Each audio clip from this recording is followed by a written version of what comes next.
Olá, meu nome é Flávio Milhomem. Vamos conversar a respeito dos crimes ambientais a partir da análise da jurisprudência do Superior Tribunal de Justiça. Então, joga na tela a batata, beleza? Olha lá, cuida-se da análise do crime de poluição qualificada a partir do exame do recurso especial número 1847097 do Superior Tribunal de Justiça. Qual é o caso?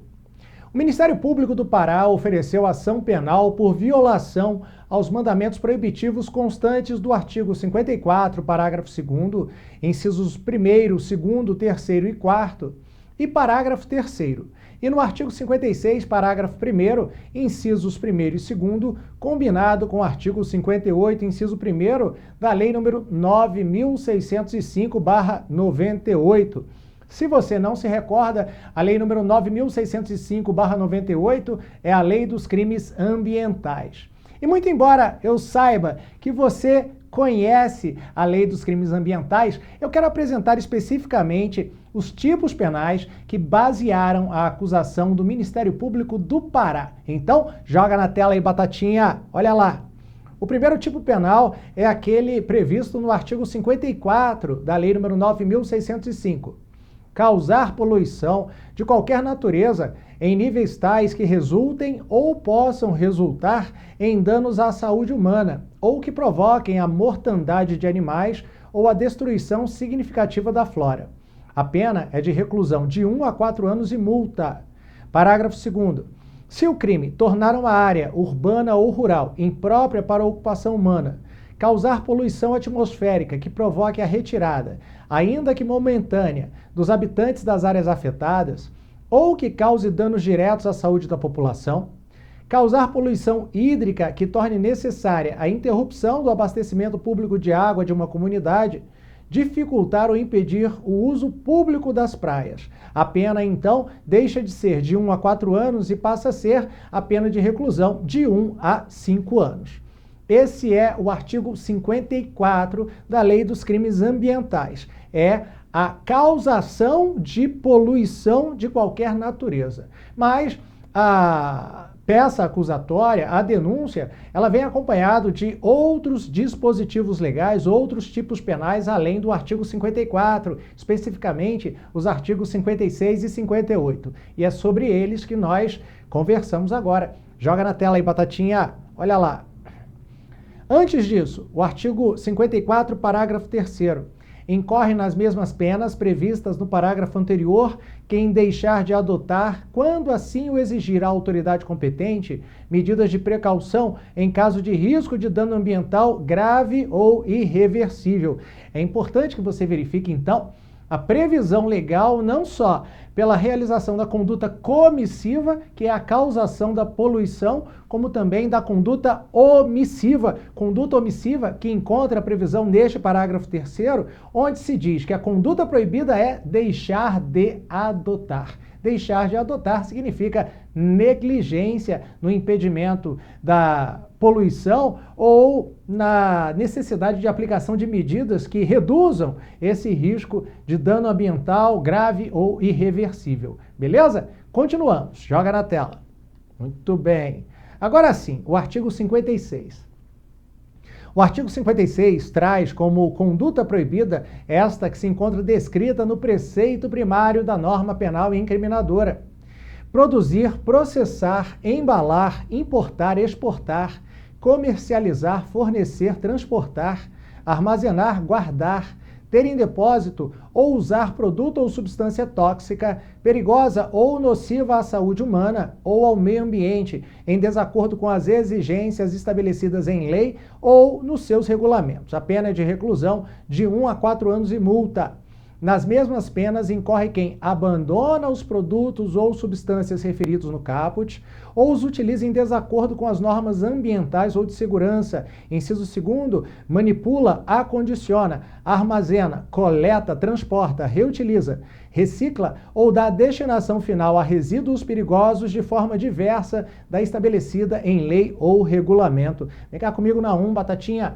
nós vamos ver que o caso guarda relação justamente com a destinação inadequada de resíduos, especificamente falando-se da bauxita. A gente já chega lá. Joga aí na tela, Batatinha. Porque, além do artigo 56, também a denúncia faz alusão ao artigo 58.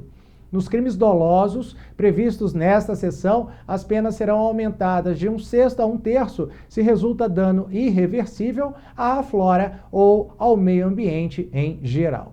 Pois bem, segundo a denúncia do Ministério Público do Pará, no período de 1999 a 2002, a empresa acusada da prática delitiva, olha só que coisa interessante, a possibilidade de análise e confirmação da responsabilização possível, responsabilização penal da pessoa jurídica por dano ambiental. Esse caso é caso, portanto, que traz referência a esta possibilidade, a de aplicação do direito penal aos danos ambientais praticados não pela pessoa natural, mas sim pela pessoa jurídica. A única hipótese que constitucionalmente encontra previsão. Beleza? Joga na tela aí, Batata. Voltando, segundo a denúncia do Ministério Público do Pará, no período de 99 a 2002, a empresa encaminhou lixo tóxico para a Companhia Brasileira de Bauxita, a CBB, localizada no município de Ulianópolis, no Pará, em desacordo com as exigências estabelecidas em lei, causando poluição atmosférica, destruição significativa da flora, danos à saúde humana e morte de animais, além de ter tornado a área imprópria para ocupação. Esse é o teor da denúncia: causação de poluição, destinação inadequada de resíduos e, obviamente, danos irreversíveis à fauna, à flora, tornando inclusive a terra inabitável. Beleza? Joga na tela aí, Batata, vamos nessa. Muito bem. O juízo de primeiro grau lá da comarca de Ulianópolis, ou daquela que abarca a municipalidade, reconheceu a prescrição do crime, considerando como marco inicial da contagem do prazo o ano de 2002, quando houve o último registro de remessa de lixo industrial por parte da empresa ré.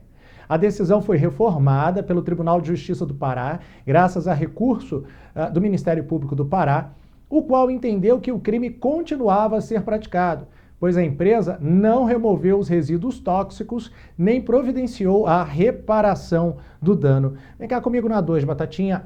A hipótese, portanto, central que fez com que o caso chegasse ao Superior Tribunal de Justiça é a análise da possibilidade de aplicação da causa extintiva da punibilidade da prescrição para esse crime, o crime de poluição ambiental.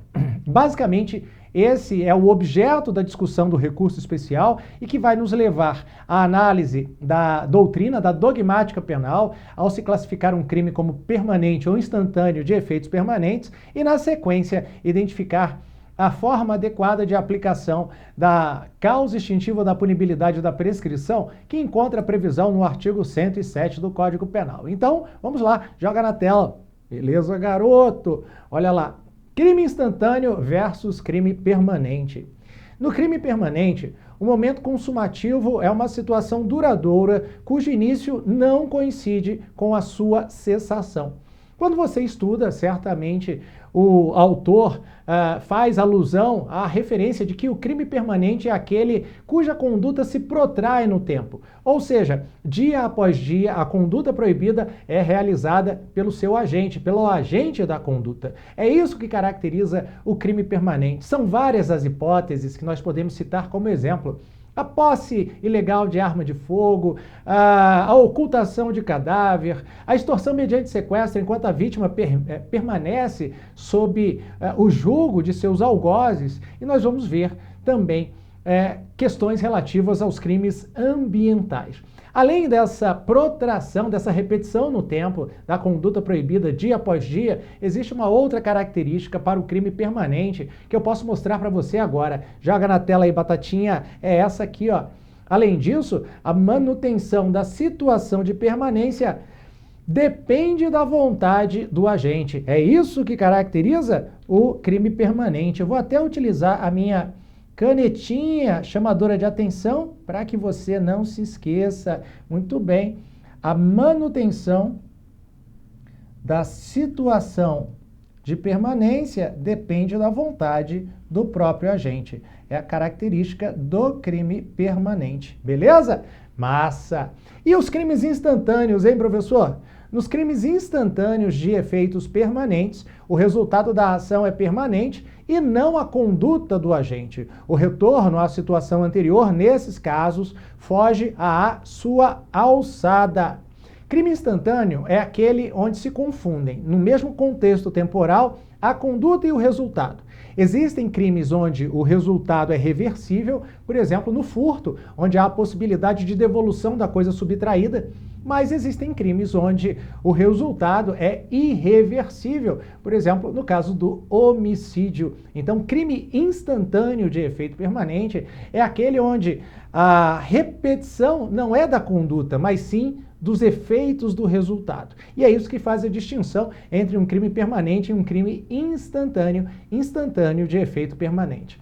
Essa classificação dogmática penal, ela é essencial para que você possa interpretar de forma adequada as regras atinentes à aplicação da prescrição. Vamos lá? Joga na tela aí, Batatinha. Como entendeu o Superior Tribunal de Justiça? O ministro relator Joel Paciornik observou que as condutas atribuídas à ré, caracterizadas como crime permanente, consistiram em causar poluição com danos à população e ao meio ambiente, em desacordo com as leis de proteção e omitir-se na adoção das medidas de precaução diante do risco de dano grave ou irreversível ao ecossistema. De acordo com o ministro, a doutrina, ao analisar a Lei nº 9.605, entende que ocorre a consumação do crime quando há descumprimento de medidas determinadas pelo órgão administrativo competente, tratando-se de crime permanente que se protrai no tempo enquanto dura a desobediência. Em suma, o que está dizendo o ministro é que a não reversão da poluição causada faz com que a conduta continue sendo realizada. Ou seja, cuida-se de uma conduta que se protrai no tempo, haja vista a inexistência de uma outra conduta que importaria na restituição da situação fática ao estado anterior à prática da conduta delitiva. E assim, como ninguém toma uma contra-resposta, adota uma conduta em relação àquela que causou a poluição, ou seja, uma conduta que possibilitaria a despoluição do ambiente, do local contaminado, o crime continua a ser praticado. Essa é a interpretação do ministro Paciornik, lá do Superior Tribunal de Justiça. Joga na tela aí, Batatinha. Continua. E é nesse contexto que surge a importância da análise da prescrição. Por quê? Olha só. O ministro lembrou que a prescrição nos crimes ambientais praticados por pessoas jurídicas tem vinculação direta com os preceitos do artigo 109 do Código Penal e, por consequência, do artigo 111. O artigo 109 é aquele que estabelece quais são os prazos para a verificação da extinção da punibilidade com base na prescrição a partir do máximo da pena cominada para um determinado delito. E o ministro faz vinculação a essa contagem de prazo também a análise do artigo 111 do Código Penal. O artigo esse que você vai ver na sua tela agora. Joga na tela aí, Batatinha. Olha lá. Artigo 111. A prescrição, antes de transitar em julgado a sentença final, começa a correr, inciso 3º, nos crimes permanentes do dia em que cessou a permanência. A prescrição nos crimes permanentes começa a correr do dia em que cessou a permanência, em outras palavras, do dia em que cessou a conduta comissiva ou omissiva que importa no reconhecimento de responsabilidade penal. Nós vimos que tanto gera responsabilidade penal o ato de poluir, como também gera responsabilidade penal por efeito de uma norma extensiva própria do artigo 58, parágrafo 3º da Lei de Crimes Ambientais, a ausência, portanto, a negligência na tomada de condutas que desfaçam os danos ambientais causados com a poluição. Como, no caso em concreto, não houve, além da poluição, outros atos que pudessem reverter tal situação, tais consequências, a interpretação do ministro é que o fato continua a acontecer em face de tratar-se, de acordo com a classificação doutrinária, de acordo com a dogmática penal, de um crime permanente.